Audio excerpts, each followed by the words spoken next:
The 73rd Annual Emmy Awards took place last night in Los Angeles, followed by The Queen's Gambit with 2 awards, including Outstanding Limited Series, and Halston earned 1 award for his writing for I May Destroy You. As actor, writer, director, choreographer, and producer, Debbie Allen was honored with this year's Governor's Award.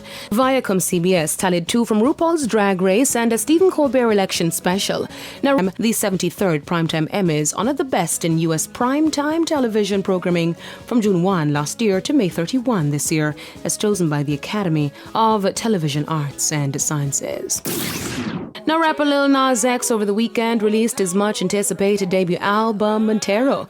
The project boasts 15 songs and features a blend of genres and U.S. rap and pop stars like Megan Thee Stallion, Doja Cat, Miley Cyrus, among others. The album sees favorites from Lil Nas X's Billboard #1 single of the same name, Montero, Call Me By Your Name, to his most recent Billboard hit, Industry Baby, featuring Jack Harlow. Now, Lil Nas X was propelled into stardom for his breakout hit, Old Town Road.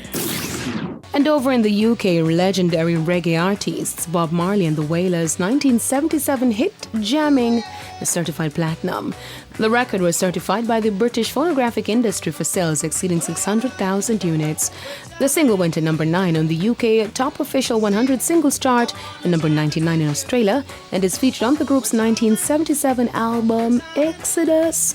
A remixed version of the track with American rapper MC Lyte was also featured on the Stephen Marley-produced gold-selling album Chant Down Babylon.